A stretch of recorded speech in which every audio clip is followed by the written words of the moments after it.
Sobat Viral Kristen, dengan adanya media sosial saat ini maka akses untuk mengkritik pendeta terbuka lebar. Berbagai macam media bisa dipakai untuk mengkritik pendeta dimulai dari ajarannya, gaya hidupnya sampai keluarganya pun tidak lepas dari sorotan media untuk dikritik. Lalu apakah pendeta boleh dikritik? Dalam kehidupan gereja, kritik yang sehat dapat menjadi bagian dari proses koreksi dan pertumbuhan. Namun, cara, dasar, dan tujuan kritiknya harus benar. Pendeta boleh dikritik, tetapi kritik harus benar, berdasarkan fakta, disampaikan dengan kasih, melalui cara yang tepat, dan bertujuan membangun serta memulihkan, bukan menjatuhkan.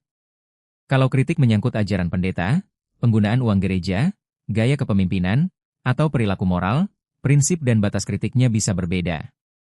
Pendeta dapat dikritik dalam banyak hal, selama kritik tersebut memiliki dasar yang jelas, disampaikan dengan kasih, dan bertujuan membangun gereja. Bukan menjatuhkan pribadi.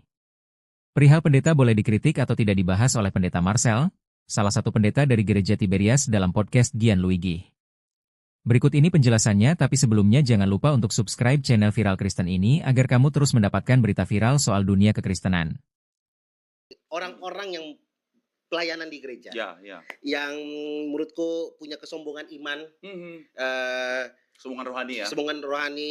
Terus ketika ada orang masuk bertato di judge, pilih-pilih, apalagi semakin besar gereja kayaknya semakin tidak dekat dengan jemaat. Tapi once kita mengkritik gereja atau pendeta, ini ada hubungannya juga pasti ke negara. Ketika kita mengkritik, jangan, itu diurapi sama Tuhan, nggak boleh. Oke. Nah, karena aku juga pernah dengar satu khotbah di satu gereja bilang bahwa jangan mengkritik pendeta. Oke. Kalau lu emang merasa pendetanya gerejanya kurang, lu ikut masuk dalam pelayanan tersebut. Pertanyaannya gimana kita mau masuk? Sudah ada temboknya. Nah, boleh nggak sebenarnya sih? Iya, tapi hebat banget ya ada temboknya, karena biasanya izinnya susah. Oke. Ada fakta yang menarik. Ada fakta yang menarik. Apa tuh? Kemarin aku habis podcast, kita habis podcast sama Bang Breu TV ini yang konten kreator horor ke Gunung Kawi. Dia cerita bahwa di Gunung Kawi itu ada bangunan-bangunan tempat ibadah, semuanya ada. Masjid ada, pura ada, wihara ada. Terus aku nanya, gereja ada nggak? Nggak ada. Aku bilang, ternyata di tempat angker pun gereja susah dibangun. Keras banget ya. Mohon maaf ya. Bahkan sampai setan pun masih intoleran ya. Di tempat pesugihan. Tega banget ya. Di tempat pesugihan gereja nggak ada. Kok bisa? Kok bisa? Katanya setan-setan di sana demo, bubarkan.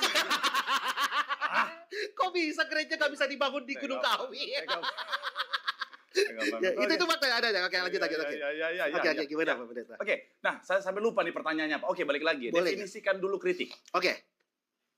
Apa? Karena gini, kritik itu kan kalau kita boleh kita coba spare ya. Kritik kan ada yang kritik membangun, ada yang tidak. Betul. Kita sepakat itu ya. Ada kritik yang memang hanya untuk menghancurkan seseorang karena mungkin didasari karena ya emosi, kekecewaan dan lain sebagainya. Tetapi ada kritik dengan tujuan untuk membangun. Oke. Nah, kalau kritik yang versi yang pertama yang tujuan untuk menghancurkan, ya dari sisi kita yang memberikan kritik, ya itu suatu hal yang nggak pantas tentunya. Kenapa? Karena balik lagi itu kan tujuannya untuk menghancurkan dan lain sebagainya. Tetapi kalau kritik untuk membangun, ya itu adalah hal yang sangat baik, hal yang sangat positif. Nah, balik lagi dari sisi misalnya kita memposisikan diri kita sebagai orang yang dikritik, justru itu bagus dan maulah untuk dikritik. Pertanyaan tadi kan, boleh nggak, bisa nggak gereja, pendeta, hamba Tuhan untuk dikritik? Ya sangat boleh. Ya kenapa? Karena hamba Tuhan, pendeta, gereja itu bukan Tuhan. Nggak ada yang sempurna. Gereja, hamba Tuhan, pendeta, namanya masih manusia, dikoordinir oleh manusia, tetap ada yang namanya kekurangan.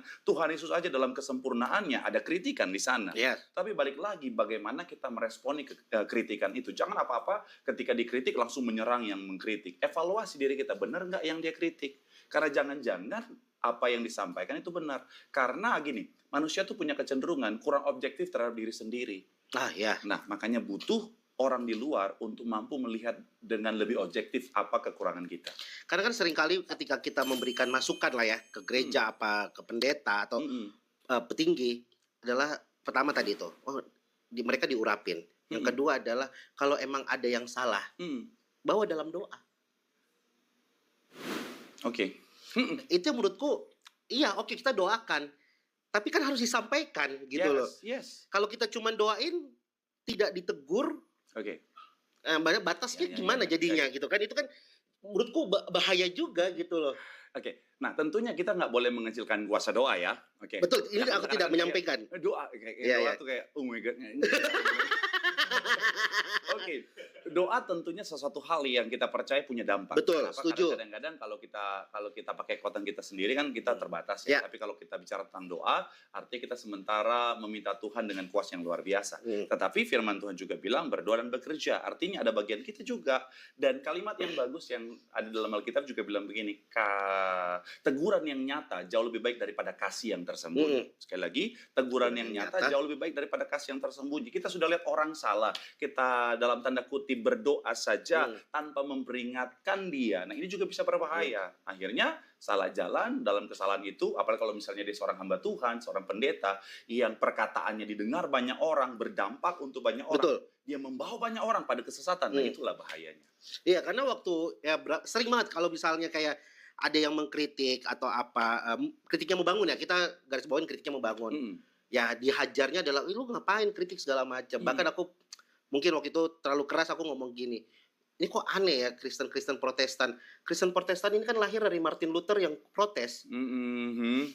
Kok sekarang sudah ada Kristen, tapi sekarang umatnya nggak mau diprotes. Kan kalian lupa, kalian tuh berasal dari Martin Luther yang memprotes. Kok sekarang kalian dikritik nggak mau, kok bisa gitu loh.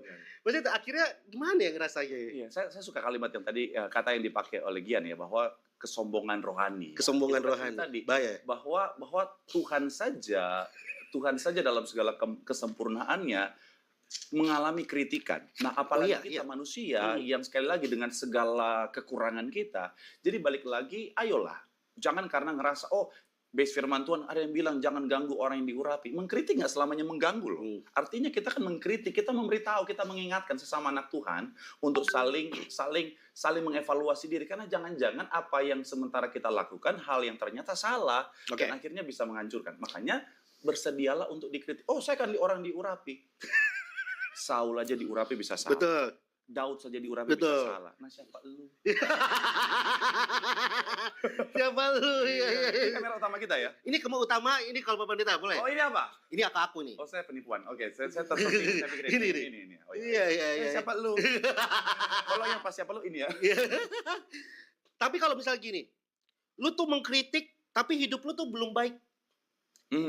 Boleh nggak kita ngomongin gereja? Boleh nggak kita berdiskusi agama? Apalagi Kristen ya, konteksnya di sini. Boleh nggak kita mengkritik, membangun kepada pendeta dan gereja?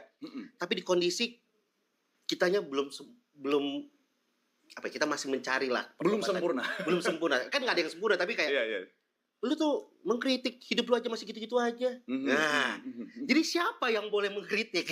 Oke. Nah, berarti itu dulu ya pertama. Boleh nggak sih kita ngomongin pendeta tapi hidup kita juga belum benar? Oke. Nah, kalau kita mau tunggu kita benar dulu baru kita boleh dalam tanda kutip mengkritik, menasihati atau mengingatkan kita ganti mengingatkan. Oke. Kalau kita tunggu hidup kita sempurna dulu baru kita boleh merasa layak untuk mengingatkan orang lain, maka nggak ada satupun orang di dunia ini yang boleh menasihati orang lain.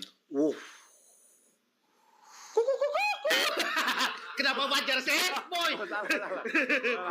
Langsung ke banting tuh. Oke, benar. Nggak ada yang sempurna. Siapapun Siapapun di antara kita, saya percaya dalam ruangan ini nggak ada yang sempurna.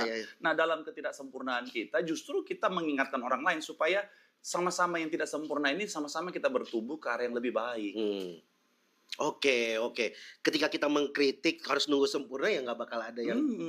Nah, permasalahannya dengan hal-hal yang seperti ini, banyak jemaat yang akhirnya jauh dari Tuhan. Bukan karena kecewa sama Tuhannya, tapi sama gereja dan jemaatnya. Oke.